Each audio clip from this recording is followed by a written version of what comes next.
De volta com o nosso Você Bonita, hoje todo especial e um momento super importante, eu diria, na minha carreira, né? Essa semana eu tô comemorando aí meus 15 anos de televisão e tive o prazer de entrevistar essa mulher incrível, cheia de talentos e muito sincera e muito sensível. Foi uma das minhas melhores entrevistas ao longo destes anos. E agora a gente acompanha juntinho a apresentadora e jornalista Mariana Ferrão.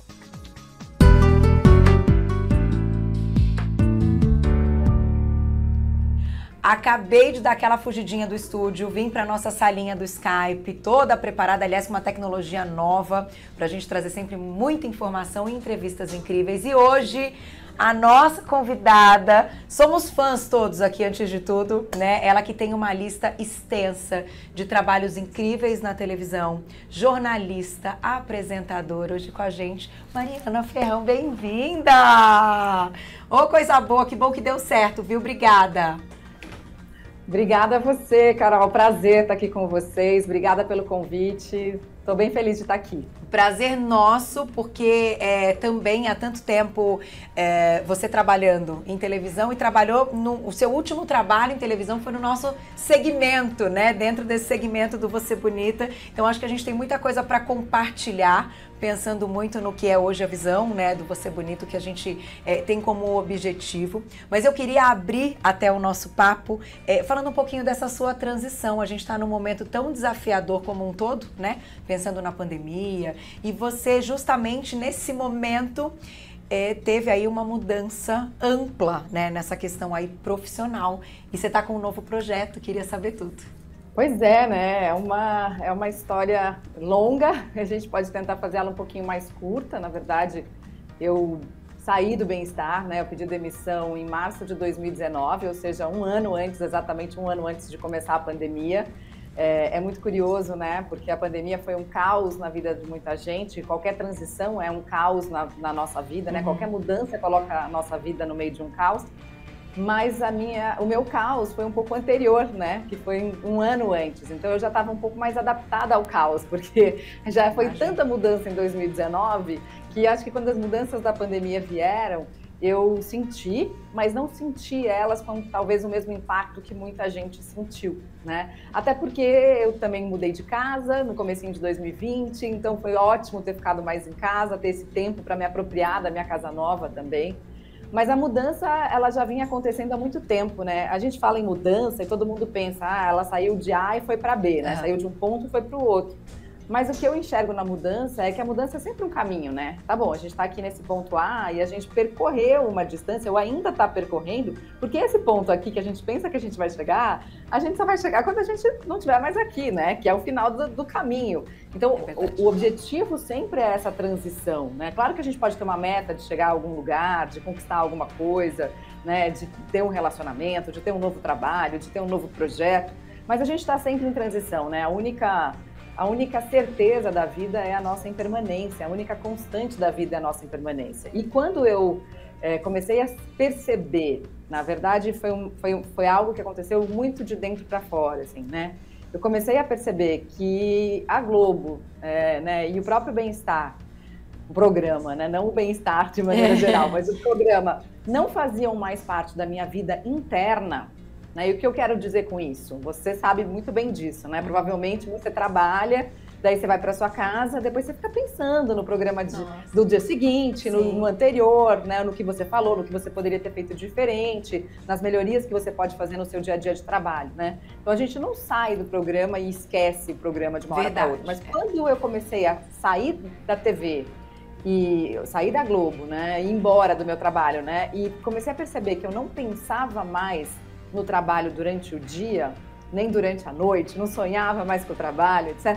Eu comecei a falar, opa, tem alguma coisa muito esquisita acontecendo dentro de mim. Olha só. E aí, primeiro, foi um pensamento assim, puxa, será que eu cansei de falar sempre do mesmo assunto, né? Será que eu cansei de falar de saúde? Aí eu comecei a olhar, bom, mas se eu cansei de falar de saúde, mas eu ainda quero trabalhar na Globo, para onde eu poderia ir na Globo, né? Para que lugar da Globo eu poderia ir? E aí eu comecei a vasculhar na minha mente, né? O que eu poderia almejar ali dentro. E nada ressoava, nada fazia sentido na minha alma, nada fazia eu vibrar. E aí eu falei, não, então não é isso. Não é um cansaço de falar sobre bem-estar e de falar sobre saúde, porque isso ainda ressoa muito em mim. E ainda continuava ressoando. Então, quando isso ficou muito internalizado dentro de mim e eu me dei conta de que eu tinha coisas a falar, tinha coisas a dizer, que talvez fossem importantes para as pessoas também, eu tomei coragem e falei, tchau.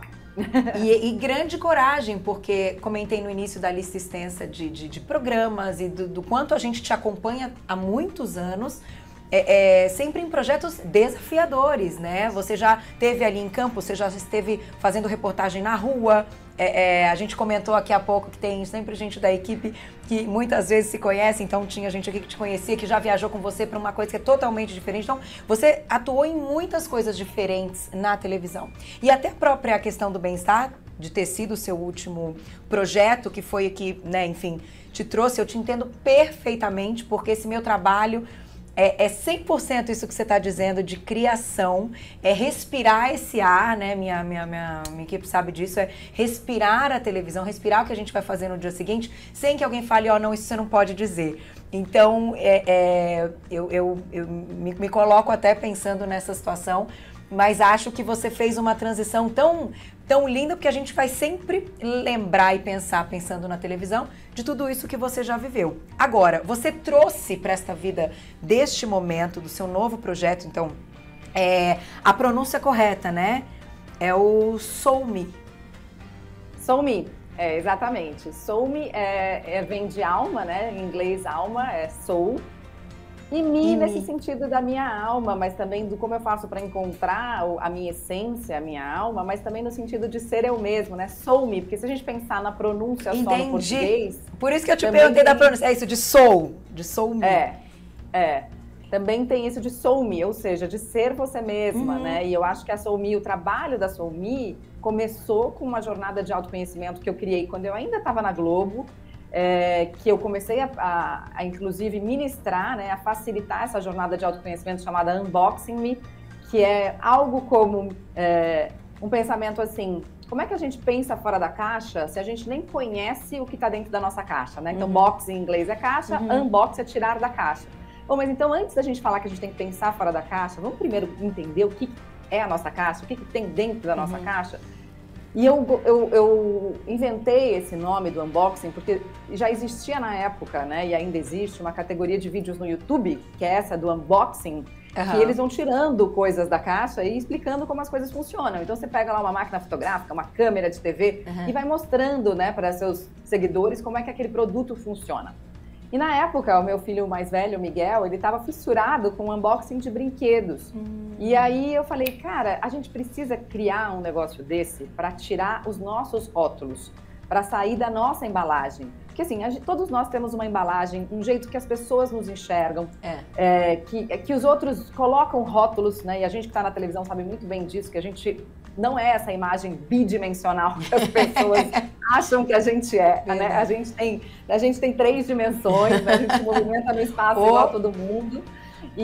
Mas tem isso, né? Às vezes as pessoas grudam tantas coisas em você ao longo da sua vida, né? Não só quem trabalha na televisão, mas assim, seu pai, sua mãe, né? Seus filhos, seu companheiro, sua companheira. E às vezes você acaba até acreditando naqueles rótulos que as pessoas te põem.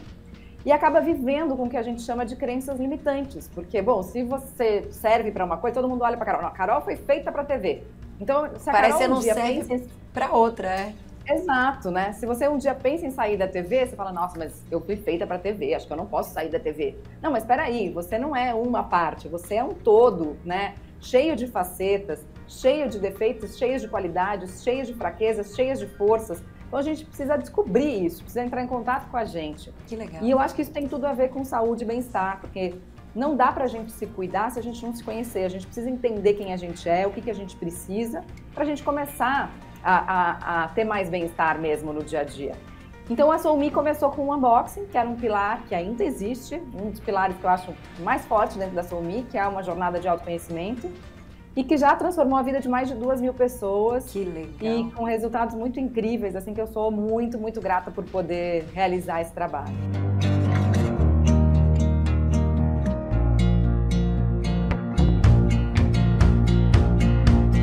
mudando um pouquinho de assunto agora que contou toda a história, porque nós estamos sentindo falta dela na TV. E quem sabe um dia tem aí, né, uma boa notícia que você, enfim, possa voltar. Eu quero falar da Mari mãe, porque as pessoas têm muita curiosidade, né, pensando aí na vida pública, então acompanhando você. Você viveu as gestações estando no ar e tudo acontecendo. Eu vivi também, meu filho tem 8 anos hoje. Como é que é pra você, então, toda essa questão de comunicação, do que foi tanto tempo de televisão, das gestações, né, envolvidas em todo esse contexto, e hoje a forma como você está vivendo aí com eles, um pouco diferente e, como você disse no início, podendo curtir um pouco mais até a sua casa. É um percurso, né, Carol? Acho que a gestação, eu tive experiências muito distintas nas minhas 2 gestações. Eu tive uma depressão pós-parto e foi algo que me pegou muito de surpresa, porque eu tinha tido um episódio de depressão aos 17 anos, que foi um episódio de depressão bem grave mesmo, e foi justamente ali, depois do meu episódio de depressão aos 17 anos, que eu comecei a construir os meus pilares de saúde. Depois daquilo e do medo instaurado de voltar para esse fundo do poço que é a depressão, eu nunca mais abri mão de cuidar da minha alimentação, do meu sono e da minha atividade física.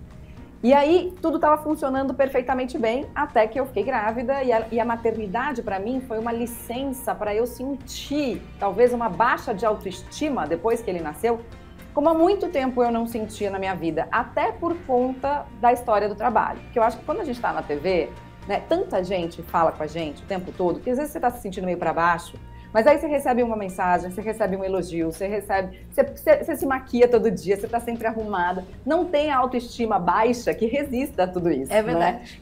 Né? Então, só que quando eu saí de licença maternidade, eu tive um parto que eu não queria, que foi uma cesárea, que me doeu muito no sentido tanto físico quanto emocional. Emocional, primeiro, porque era um parto que eu não queria. Segundo, porque eu achei que eu fui mal assistida durante o meu parto. O que a gente chama de violência obstetrícia, né? Dias depois do meu parto, o meu corte da cesárea abriu, eu pedi pro meu médico me atender, era um final de semana, ele, mas você quer que eu te atenda hoje? Eu falei, não quero, você vai me atender hoje, eu tô com o corte da cesárea aberto. E aí, quando eu me deparei depois com o corte da cesárea, assim, quando eu fui me trocar, eu vi pela primeira vez o corte no meu corpo, foi uma sensação muito esquisita, de uma invasão no meu corpo, de um corpo que eu não reconhecia mais, assim. Né? E demorei para reconhecer aquele corpo de novo. E saí da sala, depois que eu me troquei, chorando, e sentei à mesa do médico, e ele percebeu que eu tinha chorado no banheiro quando eu estava me trocando. Ele falou, mas você está chorando por causa disso? Eu não acredito. Então, eu me senti completamente desvalidada no meu sentimento. Aquilo foi algo de muita dor, assim, de muito sofrimento mesmo. E a questão começou a piorar, porque, né, você fica se sentindo inútil, porque você está em casa, porque você não está trabalhando mais. A gente vem de um ritmo de trabalho alucinado, né, porque a gente sempre trabalhou muito na vida e, de repente, parou. E aí, claro, tem um trabalho também muito grande para cuidar do filho, mas é um trabalho muito diferente daquele que a gente está acostumada de sair de casa todo dia, de encontrar várias pessoas, né? Então, fralda, peito, acabou. Dorme né? a rota. Exatamente. E além de tudo, você não dorme direito, o sono é um dos fatores principais, né? Se você tem insônia, você corre mais risco de ter depressão. A dor também é um fator de risco para depressão. Quem já teve depressão antes também é outro fator de risco para depressão. Então foi um bolo de coisas e eu acho que eu revivi na minha primeira licença maternidade. Boa parte do luto da minha mãe, eu perdi minha mãe quando eu tinha 20 anos, então muito jovem, minha mãe morreu com 48. E assim, eu descobri, né, que uma coisa era você não ter mãe e outra coisa era você ser mãe sem ter mãe. E aí várias coisas que eu não tinha vivido no luto, quer dizer, até então no luto, né, já era um luto de 15 anos, mas eu não tinha vivido várias coisas com esse luto ainda. E uma delas era justamente poder agradecer minha mãe por tudo que ela fez por mim, porque eu acho que a gente só tem a real noção de tudo que uma mãe fez pela gente quando a gente vira mãe. Opa! É verdade. Antes disso, a gente não consegue ter essa noção, né, do que significa esse cuidado, esse amor incondicional, essa dedicação, essa história de zelar uma noite de sono, de ficar ao lado sem dormir, achando aquilo maravilhoso. Então, eu revivi muito do luto também. E demorei um pouco para entender que eu estava, de fato, deprimida no pós-parto. Então, eu demorei para me tratar. E isso, claro, aumentou um pouco o tempo que eu fiquei no quadro da depressão. E depois eu comecei a retomar a minha vida com, enfim, com atividade física, com meditação, que é uma ferramenta que eu tenho, graças a Deus, na minha vida. Desde os 12 anos de idade eu medito. Que legal. Por uma grande coincidência da vida, que eu ganhei um livro de um amigo quando eu tinha 12 anos. E era um livro sobre meditação e eu, como criança curiosa, comecei a fazer os exercícios do livro e, por acaso, comecei a meditar de brincadeira. Mas é uma ferramenta que me acompanha desde então eu comecei também a acentuar minhas práticas de meditação. E consegui terminar, quer dizer, o quadro da depressão sem precisar tomar medicação, porque eu queria continuar amamentando. Mas foi um período delicado ali da minha vida, né? Foi um período de muitas mudanças também, né? A primeira maternidade eu acho que é muito recheada de mudanças. E o segundo parto, eu falei, cara, agora eu tenho muito mais consciência, eu vou me esforçar com todas as armas e ferramentas que eu tenho para conseguir um parto do jeito que eu quero. E para confiar mais na intuição, na minha intuição como mulher e como mãe. Que legal. E aí eu fiz um trabalho lindo com uma fisioterapeuta de assoalho pélvico, de preparação para um parto natural. E aí eu consegui um parto natural, que foi lindo e que me empoderou muito como mulher.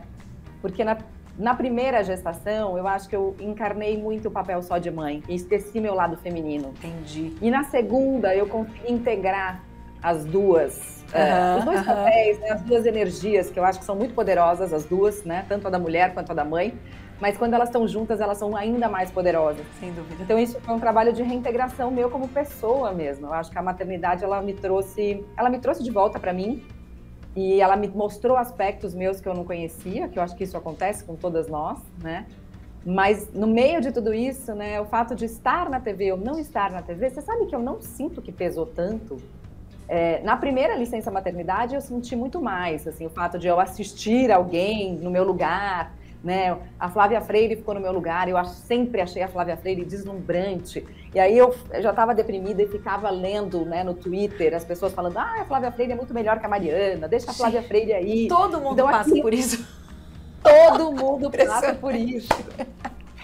Que coisa, e aí a mãe. gente se julga, a gente se compara, daí a gente se destrói, daí a gente fica péssimo, né? Não tem jeito, assim, toda vez que a gente cai na história da comparação, vai vir julgamento e vai vir dor. Então, assim, se a gente quiser evitar isso, a gente tem que evitar a comparação. É que é muito difícil, é do ser humano, né? Pois é. Não, tem que amadurecer muito, né? Eu também, eu vou fazer 15 anos de TV e de Gazeta no final do ano. Eu saí da faculdade pra cá, assim, né? Parece sair de uma casa pra outra, assim. E, enfim, sou muito grata a tudo deles aqui até hoje. E alguns anos, muitos anos, né? Eu tive que trabalhar muito essa questão também, da questão da comparação, de, poxa, mas por que tem que comparar? As pessoas têm estilos diferentes e todo mundo pode ser muito bom, né? E muitas vezes a própria mídia tentando causar um problema de apresentadores são oficiais em questão naquele momento com quem está ali substituindo e no final a gente se dá super bem e não precisa, não é verdade? Não precisa dessa rixa, desse tipo de problema. Todo mundo tem o seu valor, enfim, e dentro de cada oportunidade que agarra e que acontece. Então é interessante te ouvir falando isso, porque de fato todo mundo passa por isso, eu não vou esquecer mais, é inevitável. É inevitável e na verdade, a gente tem um impulso, né, de clicar nessas manchetes. Quando a gente vê lá, rixa de fulana de tal com ciclana de tal, né? E aí a gente vai lá e fica na curiosidade de ver qual foi a briga, qual foi a intriga, qual foi... Né? Isso é muito danoso, né? Se as pessoas soubessem o dano que isso causa em quem de fato está ali ralando, trabalhando, suando, as pessoas teriam um pouco mais de compaixão, eu acho, né?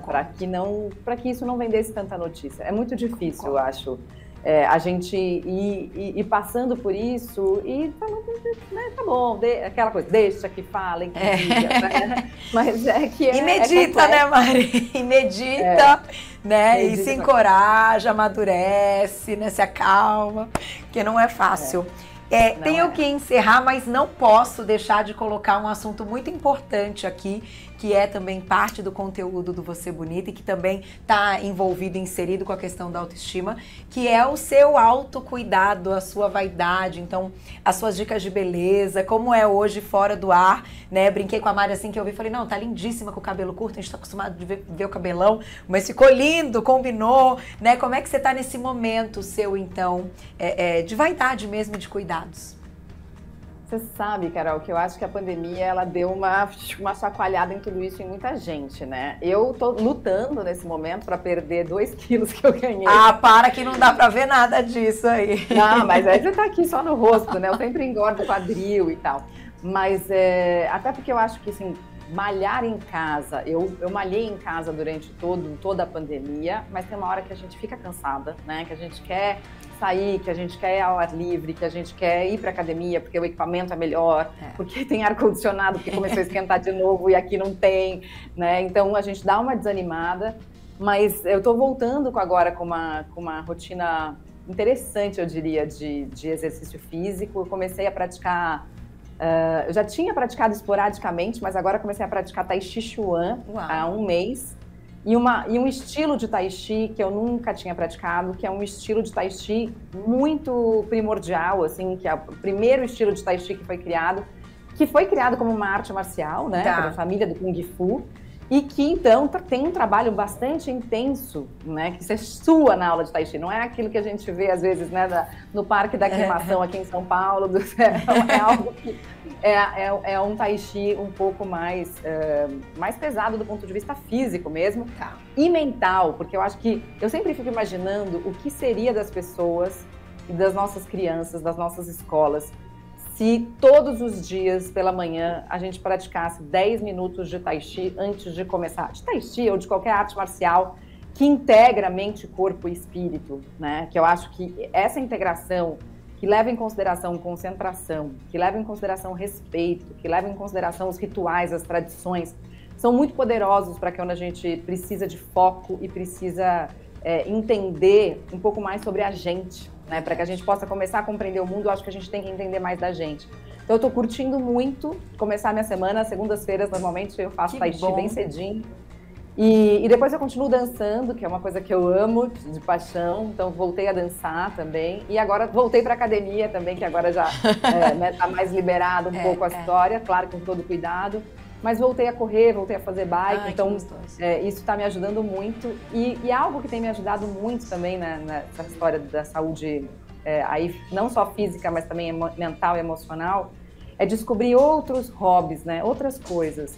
E a possibilidade de ficar um pouco em silêncio, de trabalhar um pouco menos, de escolher mais os trabalhos que eu estou fazendo. Entendi. E de me permitir essas pausas. Eu li uma coisa linda num livro que eu tenho de ensinamento dos povos nativos, né, dos povos primordiais, dos povos indígenas que ocuparam boa parte do mundo antes da gente estar aqui, né, em que eles falam que o coração é um órgão que já tem no seu funcionamento a pausa. Tum, tum, tum, tum, tum, tum. E por isso que ele trabalha tão bem. E a gente fica trabalhando sem dar pausa, né? A gente não percebe que a gente precisa dessa pausa. E que essa pausa é importante para que a gente tenha mais ânimo, mais motivação e que a gente tenha mais bem-estar para dar sequência a algo que a gente quer fazer com todo o nosso entusiasmo, com toda a nossa energia.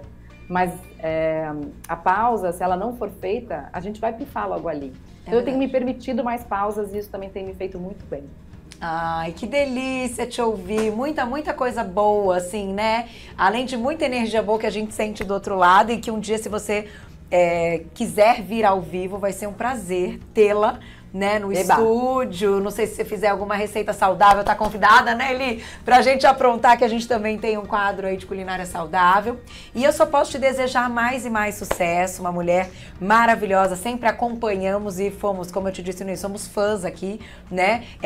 Seguimos aí durante muito tempo juntos, dentro do mesmo segmento, mas agora continuamos admirando aí toda a sua coragem, principalmente, né? E esses grandes ensinamentos que você tem trazido. Ó, tá lindona. Até. Um beijo. Um beijo. Obrigada. Até. Tchau, tchau. Ai, que delícia! Gente, mais um papo de mulher super especial, né? E que pessoa incrível que é a Mariana Ferrão. Eu aprendo muito, vocês não fazem ideia com essas entrevistas. Eu sei que você aí do outro lado também aproveita, acaba, né, além de conhecer mais todas essas mulheres incríveis que a gente traz aí para esse nosso quadro, mas principalmente para a gente tirar muitas conclusões e muitos ensinamentos. Foi muito, muito bom.